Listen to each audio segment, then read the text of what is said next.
Hey guys, you're tuning into the Legacy Men's Podcast, made by men, for men. Young or old, broken, or firm in your foundation. Join us every episode for testimonies from all walks of life. Just as iron sharpens iron, man sharpens man. Enjoy the episode, men. Yeah! Good afternoon, folks, and welcome to the Legacy Men's Podcast here at the Depot at Cornerstone Church. I am your host, Gary Trevor, and my co-host, Jason Gonzalez. Welcome to the Legacy Men's Podcast. Thank you very much for tuning in. Please don't forget to subscribe, follow us on Spotify, and then don't miss out on the next podcast by clicking that notification bell. Today, we have Brent Richardson with us, and he's talking about godly legacy. So, Brent, walk us through your experience as a young person and what legacy was. You've always told us about how important legacy is to men. Yeah. But what was your exposure from a young person through adulthood? And kind of show us in small clips what that looked like to you as a young person. That legacy means so much today as an adult. Yeah. It really all started with my father. Growing up, I had a really great home life. Mom and dad, they were married over 50 years. Loved each other. I would just see them. We would all go to church together. We really just had what I saw was a normal home life. Right. And we would back then. You would go to church not only on Sunday morning. You'd go to church Sunday night. And then you would go to church on Wednesday night. Correct. So you had all these Sunday, and then there's visitations sometimes that you went to as well. So my dad and mom were heavily involved in church. And so in growing up, that's just all we knew, right? And so we had that great home life. And it wasn't until I got into ministry, I realized that was kind of rare, that not everybody had that kind of godly legacy in their past, and I started hearing more and more stories of men and just a lot of the brokenness and a lot of the hurt from divorced parents or abusive parents, right. and so that's where this whole legacy came from, and really it hit home one day when my dad passed away, and that was really the big moment for me. Wow. So tell us about how did your father expose you to a legacy? How did he raise you? How did he talk to you? How did you feel that affirmed? And did you ever get into any dark places in your life where you felt what he was saying wasn't true and it was difficult for you to process?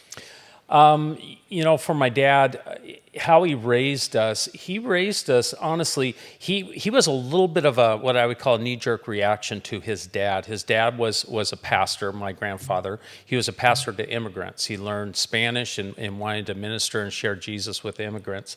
And so they were really ultra-conservative Baptists. Yeah. And so it's, you can't play with cards, you can't go to movies, you can't dance, Yep. You can't drink, you can't smoke, you can't cuss, and you can't date girls that do, right? All that kind of stuff, Correct. right?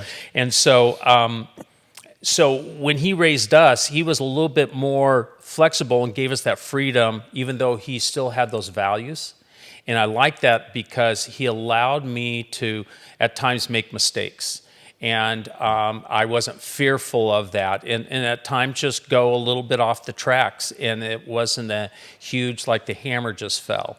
And so I just saw the grace, and that's what we all need, right? We need to experience that grace in our lives. Correct. And here's the closest image I have to a heavenly Father, which is my earthly father. Correct. And he's showing me that grace, even when I would make mistakes. Right. So when you just give us for men who are seeking to be like your dad. Yeah. Give us an example of one time that you made a mistake, and how did your dad approach you with that, to work through it and still feel redeemed, and yet chastened a little bit by your dad? Yeah. So the only one, the biggest one in my life, and I'm going to give you the Cliff Note version because we don't have all day to unpack this. But my dad asked me to go pick up some furniture for them in the valley. And I had a big, I lived in Payson. You have to have this big 4-wheel drive truck, right? And so he told me, he said, "Son, I want you to go pick this up, but I want you to tie it down." "Yeah, Dad." So I go down in the valley. Yeah, you know where this is going already, right? So I go know, down the Dad. valley. I Yeah. get it. They had to save their money for it, and next thing you know, I'm driving back with all of this, and how it was tied down was fishing line. That's all they had. The company had, and I thought, good enough, fishing line, right? Oh no. So about halfway up to Payson, as a matter of fact, every time I drive down that road, there's that moment where all of a sudden I still get that gut feeling. All the furniture just started flying out of the back of my truck. Just shattered the glass top, everything. And so now I have to put all this mangled metal mess in the back of my truck, and I have to drive over to my dad's. We owned a grocery store in Payson, and I had to face the piper and tell him what I did. And, at first he even asked, goes, did you tie it down like I asked you? And I said, yeah. And he goes, with what? See, that's always the follow-up question, right? Yeah, right, exactly. And I was like, with what? I said, fishing line right away. He's like, fishing line? And so he was upset. But again, there's grace there because once it's done, it's done. Yes, Exactly. exactly. And you don't want to be that parent that have to remind your kids, months later, years later, remember that time. They never brought it up again. That's I mean, awesome. there was forgiveness there. Yeah, I like how he had that fatherly instinct to have that follow-up question. Like he's like, okay, yeah, I can see it in your eyes. You're shuffling a little bit. What did you tie it down with? Yeah, exactly. Exactly. Like, why does my dad know me this well? Yeah, But that was the, as you're talking about my dad in the past, but the legacy thing that really didn't come to fruition until, like I said, to his death, and it was my brother. We were talking about our dad, and I just remember vividly my brother. We're talking about what kind of picture. At funerals, a lot of times you'll put a picture of them Right. up, right? Yeah. So they can see it. It's not, that you're looking at a body because we had them cremated. And there was this one picture, and it was of my dad, and he was in his Basha hat because he was a butcher in all those years. Right. And before he owned a grocery store, and then even after. And I said, oh, that's a neat picture. We should put that up. And my brother said, no, I don't want that up. And I looked at him, and I didn't understand at first. And he goes, that's not who our dad was. See, that's what he did, but that's not who he was. I want something to show cool. who he That's was. very good. And that's what started this whole legacy thing, because I did research on my dad, finding out that, he planted a church up in I knew it. We planted a church up in Payson. He was really involved in ministry for many years. He impacted a lot of people's life. It had nothing to do with him being a meat cutter at a store. Right. So tell us then, what picture did you choose? I'm curious to represent the legacy your dad left behind. It was just a shoulder picture. Back in the days, those Olin Mills pictures, Yes, you know what I'm talking yes. about? Yep. So it was one of those type of pictures that we put up there versus him. The thing is, I can still see that picture of him with that Basha hat on. Right. Because that was just always, because I knew he was a meat cutter for many, many years. Yeah, I had a question for you. Just so we're talking about a godly legacy, Yeah. You had a female in your life, right? So your mom. What did that Yeah. look like in your household as well? So, Good question, Jay. you know what? It was a lot like I hate to say it this way, but like the Leave It to Beaver. My mom, she cooked all the meals. And literally, I was just telling Servant somebody heart, the other night that even on Sundays, she would get up in the morning, she would make the pot roast, she'd put it in this plastic wrap thing, I don't know what it was, and she would stick it in the oven, she'd put it on the timer, then we'd go to church, and when Yep. we'd get done with church, we'd walk in the house, and you smell that aroma Yep. Yeah. of that roast beef, and you're like, oh. I mean, so it was that traditional, you just ate at home. Fast food was hardly even on the menu ever in our house growing up. Wow. And she was just a great cook. Yeah. Yeah. And then was it like prayers and things that she also said that kind of stick with you? And I'm trying to remember some of that. My dad really was the patriarch of the family and was that spiritual leader. Yeah. My mom, she would always yield to my dad on decisions like that. So she basically was the stay-at-home mom. But she, to this day, my mom's still alive. And until this day, I was just talking to her the other day, and she just said, she's just so blessed because of, all of our kids, we get along really well. We don't fight with each other, and and she thanks the Lord for that, and God. that's just how she is. And she, one time she wrote this whole letter to all the kids saying, "Here's how God has blessed me in my life," and just tells awesome. stories of how God has taken care of her even since my dad's That's passing. really neat. That's a great idea. You guys are pretty competitive too, right? I've known you for a little bit, so Yeah. I know you guys like to compete. So Yeah. walk us through what that looks like with your siblings. Oh man, well, with my brother, the only thing I would say, and this is probably going towards our hunting. My brother was introduced to hunting, and he introduced me to hunting, and so there's always that little bit of a competitiveness even in hunting. And I remember when I got drawn for a pronghorn antelope, and he had never shot one before, and he has more financial means to hunt than I do. And so when I shot my first one, it was funny. All of a sudden, I'm hearing about him going on some exotic, pronghorn animal hunt someplace. I'm like, what's this about? It's like, well, because I had shot one before he did, and so he had to go one up me. He had to research and it. now when I go into his house, he has like 4 of these things, hanging up where I only have one. It's like, oh, okay, right.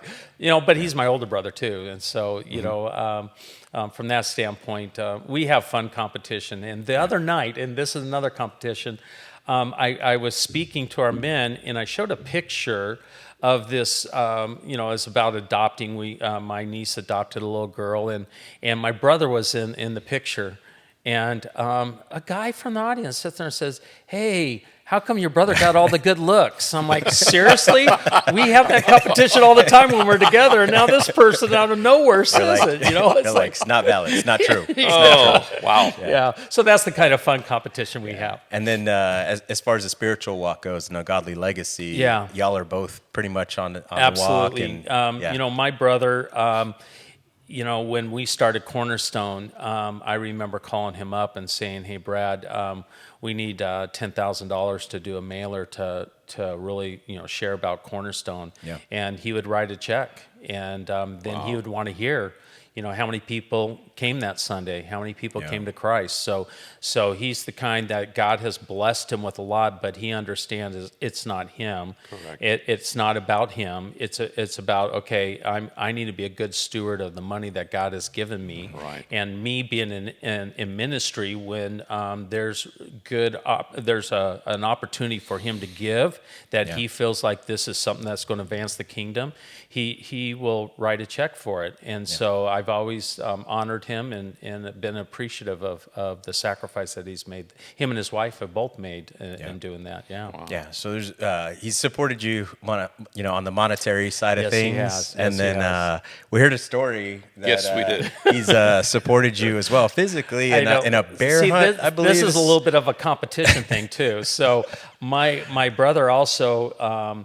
He played football, and he was actually much better at football than I was. And so all these years, though, he's tried to stay physically fit. And, he would get up early in the morning and go to the gym, and I just haven't, unfortunately I haven't. But the story goes, my brother paid for us to go on a bear hunt together. He had never bear hunted. I had never bear hunted. And he wanted to reward me because I helped him move in Jackson Hole, Wyoming. And he said, well, we can go on a bear hunt or we can go on a whitetail coos deer hunt. And I said, no, let's do a bear hunt. You haven't hunted a bear and I haven't. So kind of the competition, let's see who gets the biggest bear, right? Yeah. And so we're out there, and the first day they separate us, and so I have a guide, and my brother's someplace else, and he's got a guide, and they picked, and this was kind of funny. We walk in the tent that morning, and the head guide looks around at the 3 of us. There's another family member that's there. And he points to me and says, "I'll take you. You look like you're the best person in shape." And I didn't even say anything. I'm like, I guess I'll take that. I don't know. It's just bear hunting. You think they run up a tree and you shoot it. So how hard can that be, right? I couldn't have been further from the truth than understanding that one. So what happened was we get out there, and literally I shoot this massive bear. Matter of fact, the guide sat there and said I have video of it. He's like, I've never seen a bear this big. This is like grizzly size, and it's on the Apache Sitgraves National Forest. And so we couldn't pack it out that day. It was so heavy, just the hide and the head was so heavy. We left it there, and we had to come and hike back into this canyon the next day. And so I asked my brother if he would come, and he's like, yeah, I'll go down. Now, my brother's like 4 or 5 years older than me. And so we hike back down into this canyon. We load this thing up, and we stick it on this Kelty pack, and we strap it, and literally the guide is making comments on how heavy it is. It's over 100 pounds, this pack. Wow. And we got to hike out this canyon. And so my brother says, well, I'll take the first rung, and then we'll take turns. I'm like, okay, that's fine. So we put it on him, and literally I have to push him to get him going up this. Wow. So it was that steep. And so I'm following behind just to make sure, because how heavy it is, if he was to ever lean a little bit too far back, he would just go over. And so you're leaning into the mountain. So anyways, he goes and for a while there, and then finally he stops, and I take it on. And I take it on, and I'm hiking up, and I am sucking wind. I was just, I'm 20 yards into this thing, and I am just sucking wind. And we keep going, and finally my brother, he didn't want the guide to hear. My brother whispers in my ear, says, Brent, you don't have to do this. I can take it. I'm like, how humbling is that? My older brother's like, dude, I got this. So then I have that stuck in my head. So a little bit, I hiked for a little bit further, and finally I was like, okay, I'm done. And then he put it back on, did another 100 yards or so, and then the guide did the last 100 yards getting out of there. And but that's how my brother is. I'm the little brother, and he's the big brother, and he fits that role perfectly. That's awesome. Guess I fit the baby brother role. Yeah, I'm thinking about thinking about this scenario with this bear hunt is that, physically and spiritually, we have these things that we have to bear. It's amazing when you have a father like yours that teaches that godly legacy where you can kind of share that weight, right? And redistribute it and help each other. Tell us about your salvation and how relevant that is for men to receive Christ, to get forgiveness, and move on with their life that way. Yeah. So, for me, I accepted Christ at a young age, and it doesn't mean that I was perfect after accepting Christ, but I do remember it vividly, accepting Christ. A gal by the name of Mrs. Bonerberger, she actually attended my wedding, believe it or not, led me to the Lord, and then I was baptized not too long after that, had to go to the senior pastor, and so I remember those moments in my life really clearly. And for men, when I lead a man to the Lord, one of the things I make sure that I do is I go and I buy them a Bible, and then I will write the date in it, because I want them to understand that even though they might have some tough times in their lives, they can look back and they know there was a moment in life that they made that decision to follow Christ, and that's what is really important. Praise God. Yeah. Thank you. Yeah, thank you. So if you're looking to make that stand and make that decision, please make sure that you reach out, comment down below, and as well as don't forget to subscribe here on YouTube, and then follow us on Spotify. And then if you're interested, you can click that notification bell so you don't miss out on the next podcast that's posted. Don't forget to leave and live a godly legacy. Thank you for tuning in. Thank you. Thank you, Brent. Brent, thank you so much. We appreciate it so much. Appreciate it. God bless you guys.